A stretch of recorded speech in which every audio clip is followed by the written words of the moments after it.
তোমার নাম কি? ইমন। বয়স কত? 15 বছর। কিসে চাকরি করো? পাথরমে। ফ্যাক্টরির নাম বলো। ডায়মন্ড। এখানে এসে আমরা দেখেছি বেশ কিছু লেবার আছে যারা আন্ডার এজ মনে হয়েছে আমার কাছে, তারপরও মানে শিশু আর কি। তারপরও যেহেতু এটা ডাক্তারি পরীক্ষার বেশ বিষয়, আমরা কলকারখানা অধিদপ্তরকে জানিয়েছি। ওরা নিশ্চয়ই এই ব্যাপারে তদন্ত করে দেখবেন। তদন্ত করে যদি কোনো আন্ডার এজ শিশু পাওয়া যায়, নিশ্চয়ই সেটার বিরুদ্ধে তারা ব্যবস্থা নেবেন। আমি আশাবাদী ব্যাপারে। এর যে ওয়েস্ট ম্যাটেরিয়াল যেটা আছে, বিষ্ঠা যেটা, এটা সরকারি নিয়ম হচ্ছে যে এটা সুন্দরভাবে প্রক্রিয়াজাতকরণ করতে হবে, যাতে এটা কোনো ক্রমেই পরিবেশে কোনো প্রকার কোনো ক্ষতি করতে না পারে। কিন্তু এখানে এসে আমরা দেখতে পেয়েছি যে এখানে কিছু বিষ্ঠা আছে যেটা তারা প্রক্রিয়াজাতকরণ করে, আর অধিকাংশটাই তারা আসলে র ম্যাটেরিয়াল হিসেবে কারখানার বাইরে তারা বের করে দেয়, যেটা কোনোভাবেই তাদের নিয়ম নয়। আপনারা জানেন যে আমাদের পানি সম্পদ অফিসার এখানে আছেন, উনি আছেন, উনি আজকে আমাদের সঙ্গে ছিলেন। আপনারা তার স্টেটমেন্টও নিশ্চয়ই নেবেন। আমরা দেখেছি যে এই র ম্যাটেরিয়ালগুলো এমনভাবে ছোটো ছোটো পিক আপে করে আসলে কারখানার বাইরে দিয়ে দেওয়া হচ্ছে, যেটা আসলে পরিবেশের জন্য ভীষণভাবে হুমকি স্বরূপ। আর আমরা দেখেছি যে এই যে র মেটেরিয়ালগুলো থেকে যে যখন জৈব সার তৈরি করছে, এই যে পচা পানি, এই জিনিসগুলো তারা বড় বড় ড্রেনের মাধ্যমে তারা তাদের এস্টাবলিশমেন্টের বাইরে, কারখানার বাইরে, পুকুরে বা বাইরে জনগণের আশেপাশে ক্ষেত খামার আছে আপনারা জানেন, এইগুলোতে ফেলে দিচ্ছে, যাতে আসলে পরিবেশের মারাত্মকভাবে ক্ষতি সাধন হচ্ছে। আজকের এই অভিযান একটি যৌথ অভিযান। এখানে আমি আছি, আমাদের সহকারী কমিশনার ভূমি আছেন, আমাদের অফিসার ইনচার্জ যারা আব্দুল রব সাহেব আছেন কাপাসিয়া থানার, আমাদের উপজেলা পানি সম্পদ কর্মকর্তা ডক্টর আতিকুর রহমান উনি আছেন, আপনি জানেন যে আমার বাম পাশে ইন্সপেক্টর পরিবেশ অধিদপ্তর তিনি আছেন, এবং আমাদের কৃষি বিপণন অফিসার আছেন গাজীপুর জেলার।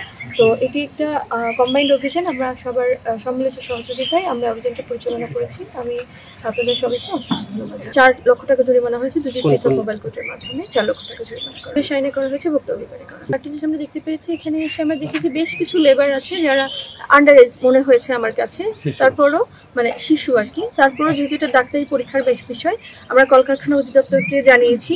ওরা নিশ্চয়ই এই ব্যাপারে তদন্ত করে দেখবেন। তদন্ত করে যদি কোনো আন্ডার এজ শিশু পাওয়া যায়, নিশ্চয়ই সেটার বিরুদ্ধে তারা ব্যবস্থা নেবেন। আমি আশাবাদী ব্যাপারে।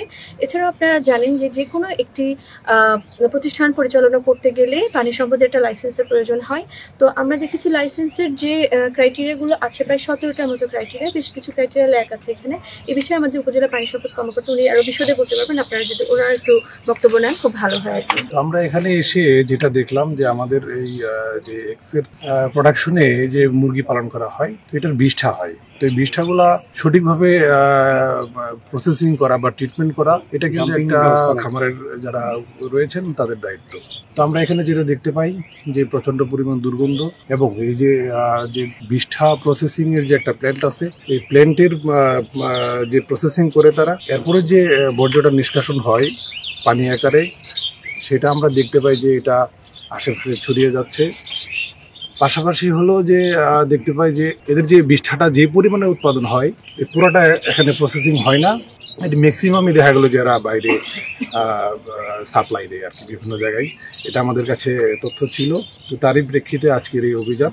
তো আমরা আমাদের যে পশুরোগ আইন রয়েছে আমাদের 2005 এবং পশুরোগ যে বিধিমালা 2008 রয়েছে, তার মোতাবেক আমরা পরবর্তী ব্যবস্থা এখানে গ্রহণ করবো।